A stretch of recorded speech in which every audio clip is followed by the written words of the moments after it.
వడదెబ్బ. రచన డాక్టర్ రామకృష్ణ రాచకొండ, గుంటూరు. ఎండాకాలం, ఎండలు మండిపోతున్నాయి. తెలుగునాట హీట్ వేవ్ నడుస్తోంది. రోడ్డు మీదకి వెళ్ళాలంటే భయంగా ఉంది. మధ్యాహ్నం టెంపరేచరు 46 డిగ్రీల సెంటీగ్రేడ్ ఉంటుంది. దానికి తోడు ఇండియాలో వాయువ్యంలో ఉన్న థార్ ఎడారి నుండి వీచే వేడి గాలులు.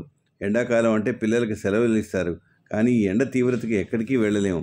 బ్రతుకు తెరువు కోసం ఎండలోకి వెళ్ళక తప్పని వారు ఎండ బారిన పడుతున్నారు. కొంతమంది నీరసంతో అలసిపోవడం, కొంతమంది సొమ్మసిల్లిపోవడం జరుగుతోంది. కొంతమంది శరీర ఉష్ణోగ్రత నియంత్రణ లేకుండా పెరిగి మృత్యువాత పడుతున్నారు.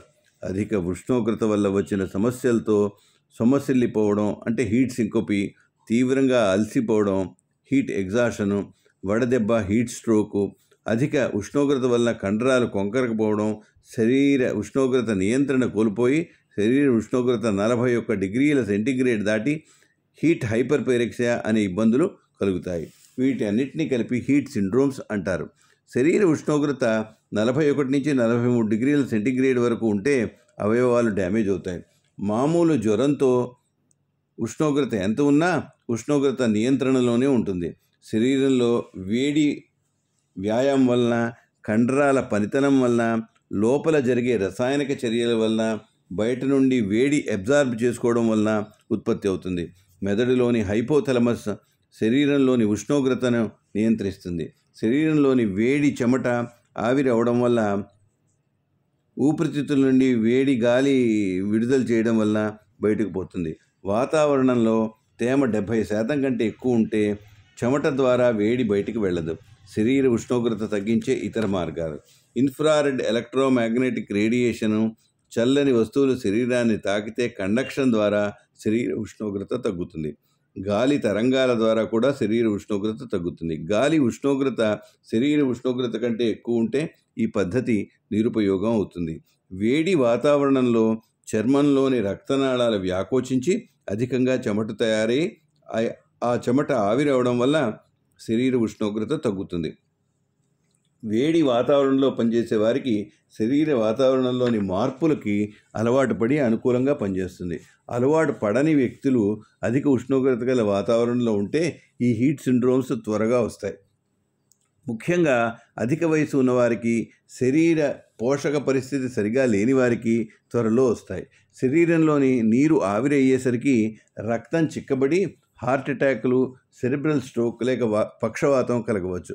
గుండె జబ్బులకు వాడే మందుల వలన చర్మానికి రక్త సరఫరా తగ్గి చెమట ప్రక్రియ దెబ్బతింటుంది.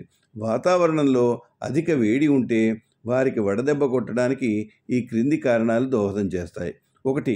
వృద్ధాప్యంలో గుండె జబ్బులు, ఇతరత్రా వ్యాధిగ్రస్తులకు చర్మానికి రక్త సరఫరా పెంచి చెమట ద్వారా శరీర ఉష్ణోగ్రత తగ్గించే శక్తి ఉండదు. అందుకే వారు త్వరగా వడదెబ్బకు గురి అవుతారు.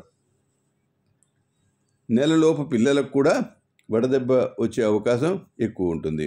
ఎండలో పనిచేసేవారికి, ఎండలో ఆటలు ఆడేవారికి అసువిధాకరమైన బట్టలు ధరించడం వలన.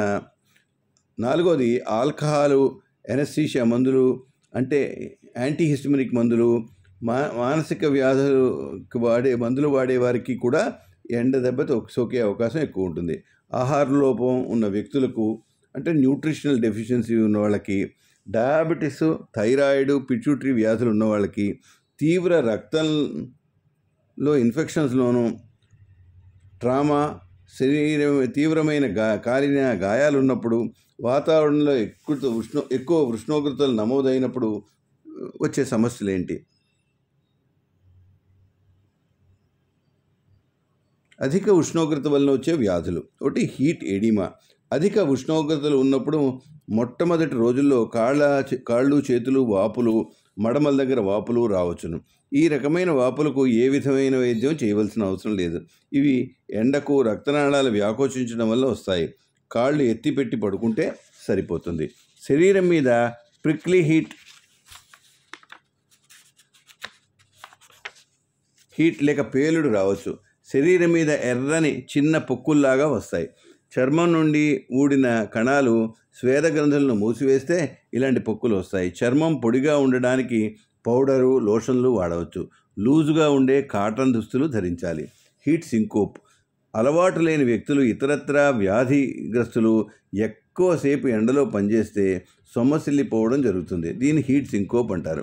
ఎక్కువసేపు ఎండలో ఎక్కువ తేమ కలిగిన వాతావరణంలో కండరాలు పట్టేసి కొంకర్లు పోయి నొప్పి కలుగుతుంది.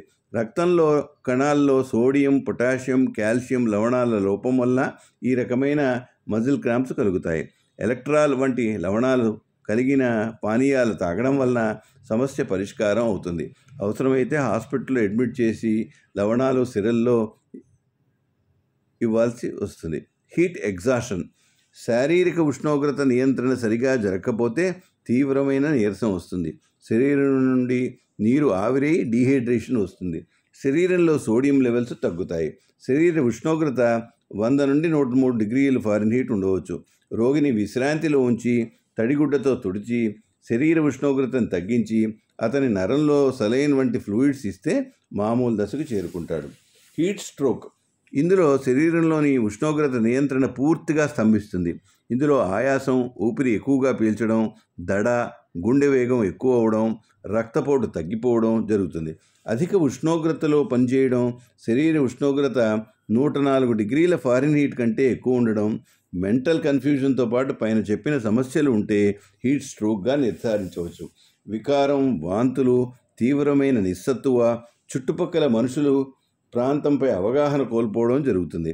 పై లక్షణాలు ఇతర వ్యాధుల్లో కూడా ఉండడంతో ఇతర కారణాలు కూడా డాక్టర్లు దృష్టిలో పెట్టుకోవాలి. సాధారణంగా ఇటువంటి పేషెంట్లు అధిక ఉష్ణోగ్రతతో పనిచేస్తే వాతావరణంలో తేమ 70% కంటే ఎక్కువ ఉంటే చెమట పట్టే శక్తి తగ్గి శరీరం పొడిగా వేడిగా మారుతుంది. హీట్ స్ట్రోక్ వల్ల ప్రాణాపాయ స్థితి కలగవచ్చు. శరీర ఉష్ణోగ్రత సాధారణ స్థితికి రాకపోతే లివర్, కిడ్నీ వంటి అవయవాలు కూడా పాడవుతాయి. రక్తం చిన్న రక్తనాళాల్లో గడ్డగట్టి మల్టీ ఆర్గన్ డిస్ఫంక్షన్ వస్తుంది. హీట్ స్ట్రోక్ పెద్దల్లోనూ చిన్న వయసు వారిలోనూ రావచ్చును. గుండె జబ్బు, మూత్రపిండ వ్యాధులు, డయాబెటీస్ వంటి వ్యాధులు ఉన్న వారిలో త్వరగా వస్తుంది. మనిషి కోమాలోకి వెళ్ళి మరణించవచ్చు. రక్తంలో సోడియము, పొటాషియం, కాల్షియం లవణాలు తగ్గి వాటి ప్రభావం చూపవచ్చు. ఎండలో ఆడే క్రీడాకారులకు, పోలీసు కవాతుల్లో పాల్గొనేవారు, మిలిటరీ పోలీసు శాఖలో పనిచేసే వాళ్ళు ఆరోగ్యవంతులైనా కూడా హీట్ స్ట్రోక్ బారిన పడవచ్చును. శరీర ఉష్ణోగ్రత 42 డిగ్రీలు సెంటీగ్రేడ్ లేదా 107 డిగ్రీల ఫారెన్హీట్ దాటితే అన్ని అవయవాలు నిర్వీర్యం అవుతాయి. హీట్ స్ట్రోక్తో హాస్పిటల్లో అడ్మిట్ అయితే ఏం చేయాలి? పేషెంట్ని వెంటనే పలుచని బట్టలు తొడగాలి. చల్లని గుడ్డతో శరీరం అంతా తొడవాలి. బాహ్యక్రియలు శరీరం లోపల ఉష్ణోగ్రతను తగ్గించకపోవచ్చును.